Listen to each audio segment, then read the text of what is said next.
One নাফসু ফি বাতনি উম্মিহি, 1 নম্বর হচ্ছে কি মায়ের পেটের একটা হচ্ছে নাফস, যেই নাফসটাতে কোনো পাপ নাই, গুনাহ নাই, ব্যভিচারী নাই, কিছু নাই। এই সময় আল্লাহ রাব্বুল আলামিন বলছেন যারা এই মুহূর্তে মায়ের পেটে থাকাকালীন দুনিয়া ছেড়ে দিল, এরা হচ্ছে মাসুম আনিল খাতা, এরা সরাসরি জান্নাতে যাবে। দ্বিতীয় নম্বরের নফসের স্টেপ হচ্ছে ও নফস ফিদ দুনিয়া, দুনিয়ার নফস। যেমন মায়ের পেটে থেকে যখন দুনিয়াতে আসলাম, আসার পরে ছোট থেকে বড় হলাম, আর বড় হওয়ার পরে নানান ধরনের আমরা ব্যভিচারী করলাম, নানান ধরনের গুনাহ পাপ করলাম, এটাকে বলা হয় দুনিয়া। চতুর্থ নম্বরে যেটা নফস হচ্ছে নফস ফিল আখিরা, নফস ফিল কবর, যেই নফসটাকে বলা হয় কবরে। আর এই নফসটা সব থেকে কঠিন, এই নফসটাই হবে সব থেকে কঠিন। আর চতুর্থ নম্বর হবে নফস ফিল জান্নাহ ওয়াল জাহান্নাম, নফস জান্নাতে যাবে কিংবা জাহান্নামে যাবে, দুটাই স্টেপ, জান্নাত কিংবা জাহান্নাম, এছাড়া আর কোনো স্টেপ নাই। এই 4খানা নফসকে যদি আমি এক এক করে বর্ণনা করি, কমপক্ষে একটা নফসে 1 ঘন্টা করে সময় লাগবে। একটা নফসে 1 ঘন্টা, মানে কি 4 ঘন্টা সময় দিতে হবে। তা আমার কাছে অতটা সময় নয়। এই যে 6:30টার সময় আমি টাইম পেলাম, আর 7:30টার সময় আমাকে স্টেজ ছেড়ে দিতে হবে, মানে 1 ঘন্টা টাইম। তাহলে বলুন তো 4টা বলা কি সম্ভব আছে? বলার সম্ভাবনা নাই। তাহলে আমি আপনাদের সামনে যেটা রাখবো, যে নফসটা নফস ফিল কবর, নফস ফিল কবরে, কবরের নফস।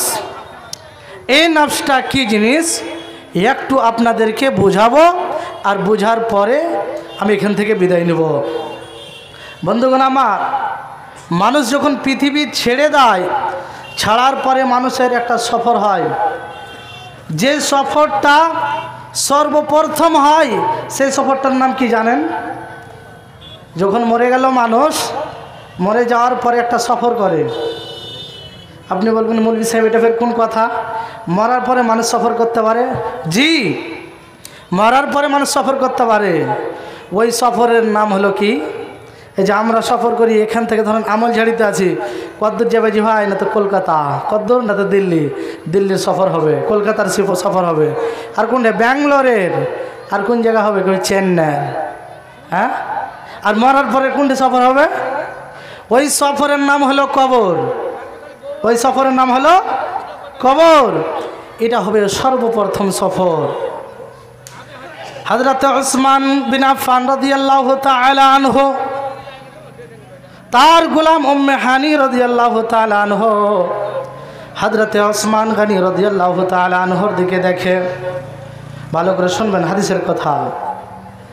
হযরত উসমান বিন আফফান রাদিয়াল্লাহু তাআলা আনহু একটি কবরের কাছে দাঁড়িয়ে গেছেন। দাঁড়িয়ে যাওয়ার পরে হযরত উসমান বিন আফফান একটি সাহাবী, যেই সাহাবীর আল্লাহ রাব্বুল আলামিন বলছেন যে এই সাহাবীটা দুনিয়াতে জান্নাতি ঘোষিত করা হয়েছে, হযরত উসমান বিন আফফান রাদিয়াল্লাহু তাআলা আনহুর দরে 2খানা আজান ইজাদ হয়েছিল। হযরত উসমান গনি রাদিয়াল্লাহু তাআলা আনহু বাজারে থাকতে গেলে আজানের ধ্বনি উসমানের কানে যখন পড়ে, হযরত উসমান গনি রাদিয়াল্লাহু তাআলা আনহু ওই বাজারে সাব্যস্ত হয়ে থাকতে পারে না যতক্ষণ পর্যন্ত মসজিদ না পৌঁছে যায়।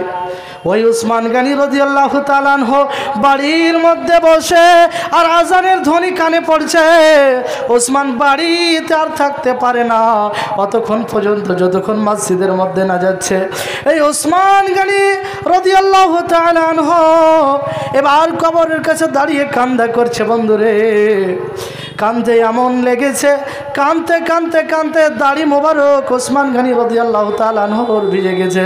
হযরত উম্মে হানি বলছেন, ও আমার মালিক, আপনাকে প্রশ্ন জাগাই গো, আপনার সামনে যখন জান্নাত জাহান্নামের জিকির হয়, ওই সময়তে আপনি কান্না করেন না, আপনার চোখের পানি বের হয় না। আজকে দেখি আপনি কবরের কাছে দাঁড়িয়ে দাঁড়িয়ে কাঁদেন, আজকে দেখি আপনি কবরের কাছে দাঁড়িয়ে দাঁড়িয়ে কাঁদেন আর আল্লাহর কাছে ক্ষমা প্রার্থনা চান। আল্লাহুম্মা ইন্নী আউযু বিকা মিন আযাবিল কবরে, আল্লাহুম্মা ইন্নী আউযু বিকা মিন আযাবিল কবরে। আল্লাহর কাছে কবরের আযাবের পরিত্রাণ চান। একটু বলেন তো আপনার উদ্দেশ্য কি? হযরত ওসমান বিন আফফান রাদিয়াল্লাহু তাআলা আনহু বলছেন, মেহানি আমি আল্লাহ রাসূল সাল্লাল্লাহু আলাইহি ওয়াসাল্লামকে বলতে শুনেছি, কবরের আযাব একটা এমন আযাব, এই সফর ইন্নাল কবরা আউয়াল মানাজিলিল আখিরাহ, এই যে কবর হবে আখিরাতের প্রথম মঞ্জিল। এই আখিরাতের প্রথম মঞ্জিলে কোনো ব্যক্তি যদি পাস হয়ে যায়, এই আখিরাতের মঞ্জিলে কেউ যদি পার হয়ে গেল, তারপরে যেন আইসারাহু মিনহু, তারপরে যে স্টেপটা হবে, যেই জায়গাটা হবে কিয়ামতের মাঠ, হাসরের ময়দান, ওই হাসরের ময়দানে তার জন্য হিসাব কিতাব সহজ হয়ে যাবে। ফাইল্লাম ইয়ানজা, যদি এই কবর থেকে পরিত্রাণ পেল না, ফাইল্লাম ইয়ানজা, আল্লাহ রাসূলের জবান, ফাইল্লাম ইয়ানজা, যদি পরিত্রাণ পেল না, নাজাত পেল না, তাহলে কি হবে? ওয়ামা বাদাহু আশাদ্দু মিনহু, তাকে কঠিন আযাব দেওয়া হবে রে, তাকে কঠিন আযাব দেওয়া হবে। হযরত ওসমান গনি রাদিয়াল্লাহু তাআলা আনহু বলছেন, কবর একটা এমন স্টেপ, এমন জায়গা, যেই জায়গাতে যদি পরীক্ষায় পাস না হয়, তারপরে কি হবে? তারপরে যেই পরীক্ষা হবে হাসরের ময়দানে তাকে যেতে হবে, তার জন্য খুব কঠিন হয়ে যাবে। এবার এগিয়ে আসি, আমরা জানি যারা মুমিন হবে, যারা মুত্তাকি হবে, যারা পরহেজগার হবে, এই পরহেজগার লোকের ওপর কি আল্লাহর পক্ষ থেকে কবরে চাপ দেওয়া হবে নাকি? আল্লাহ রাসূল সাল্লাল্লাহু আলাইহি ওয়াসাল্লামের হাদিস শুনুন বন্ধুগণ আমার। হযরতে সাদ বিন মুআয রাদিয়াল্লাহু তাআলা আনহু, যে সাহাবীটা এক ওয়াক্তের আযান পর্যন্ত কাজা হইতে দেয় না, আযানের আগে মসজিদে যে পৌঁছে যায়, যে সাহাবী এক ওয়াক্তের নামাজকে কাজা হইতে দেয় না, এই নামাজে জামাতের আগে যে পৌঁছে যায়, যেই সাহাবীটি আল্লাহ রাব্বুল আলামিনের যেই জায়গাতে জিকির আজকার হয়, ওই জায়গাতে আগে পৌঁছে যায়। বন্ধুরে, এই সাদ বিন মুআয রাদিয়াল্লাহু তাআলা আনহুর ব্যাপারে বলা হচ্ছে, এই সাদ বিন মুআয রাদিয়াল্লাহু তাআলা আনহু, তাকে কবরে যেন চাপ দেওয়া হয়েছে, তাকে কবরে যেন চাপ দেওয়া হয়েছে। এই কবরের চাপের বিনিময় তার হাড় হাড্ডিগুলো ভেঙে গেছে। যার হাড় হাড্ডি যখন ভেঙে গেল, আল্লাহর কাছে চিৎকার করছে, রব্বুল আলামিন, আমি কি পাপ করেছি রব্বুল আলামিন, আমি কি গুনাহ করেছি বুঝতে পারি না। আল্লাহ, আমার গুনার মনে হয় আজকে এই কবরে আযাবে আমি পড়েছি নাকি? হযরত আব্দুল্লাহ বিন ওমর থেকে হাদিসটি বর্ণিত। আল্লাহর হাবিব জনাবে মুহাম্মদুর রাসূলুল্লাহ সাল্লাল্লাহু আলাইহি ওয়াসাল্লাম বলছেন, সাদ বিন মুআয একটা এমন লোক, যখন দুনিয়া ছেড়ে দিল, যখন দুনিয়া থেকে বিদায় হয়ে গেল, আল্লাহর মেহবুব হয়ে গেল, আল্লাহর ভালোবাসা হয়ে গেল, ওই সাদ বিন মুআয রাদিয়াল্লাহু তাআলা আনহু, এই আল্লাহর যখন দুনিয়া ছেড়ে গেল, আকাশ থরথর থরথর করে কাঁপতে আরম্ভ করেছে। আকাশের যতগুলো দরওয়াজা আছে সব দরওয়াজা খুলে গেছে। আকাশের দরওয়াজা খুলে গেল, আকাশ থরথর করে কাঁপতে লাগলো।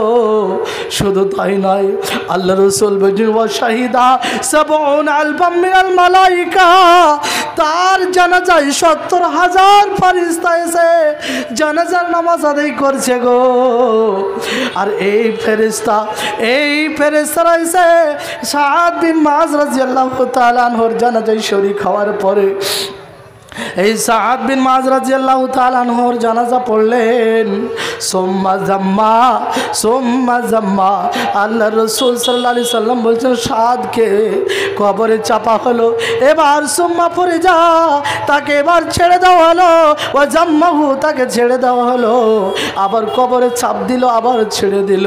বন্ধুরে আমার, বলেন তো দেখি, যে সাহাবীর জানাজার নামাজ 70,000 ফেরেশতা আদায় করেছে, সেই সাহাবীকে যদি কবরে চাপ দেয়, কবরে যদি দাবে, তাহলে আপনি বলেন তো দেখি, আমার ইনসাফ নয় আপনার একটা ইনসাফ? যে লোকটা 5 ওয়াক্তের নামাজ আদায় করতে পারে না, যে লোকটা জুমার দিনে জুমার নামাজ ছেড়ে গাছ কাটতে চলে যায়, যে লোকটা জুমার নামাজ ছেড়ে এই মিস্ত্রিগিরি করতে যায়, ঠিকাদারি করতে যায়, বলছে ঠিকাদারির কারণে ভাই আমি নামাজটা আদায় করতে পারলাম না, আমি ঠিকাদারির কারণে ভাই জুমার নামাজটা আমার ছুটে গেল। ভাই রে, আপনার নামাজ চলে গেল, আপনি পাবেন না।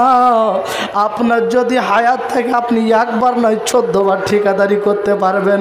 বলেন তো দেখি, এই সাদ বিন মুআজ রাদিয়াল্লাহু তাআলা আনহুর মতো মুত্তাকি লোক দুনিয়াতে আছে কি না? আছে জি ভাই। যে সাদের ব্যাপারে বলা হচ্ছে যে আকাশ কাঁপতে লাগলো যখন তার মৃত্যু হলো, আর আসমানে ওয়া ফুতিহাত লাহু আবওয়াবুস সামা, আসমানের দরওয়াজাগুলো কি খোলা হলো। যেই সাহাবীর জন্য ওয়া শাহিদাহু 70,000 মিনাল মালায়েকা, 70,000 ফেরেশতা হাজির হয়ে জানাজার নামাজ আদায় করলো, তাকেও কিন্তু কবরে চাপ দিল। তাহলে বলেন তো দেখি, আমরা 5 ওয়াক্তের নামাজ পড়ে আমরা দিলে অন্তরে হাত রেখে একবার বলেন তো দেখি যে আমরা কবর আযাব থেকে বেঁচে যাবো। পারবো জি ভাই? পারবো? বলেন তো হ্যাঁ কি না, একটু কথা বলেন। কবর আযাব থেকে বাঁচতে পারবো না। আজকে আমাদের দিলটা এত কঠোর হয়েছে, এত পাথর হয়েছে যে আমরা কোনো জিনিস ভাবতে চাই না। তাহলে আপনি প্রশ্ন জাগাতে পারেন, মৌলভী সাহেব, এই যে সাদ বিন মুআজ রাদিয়াল্লাহু তাআলা আনহু বিশাল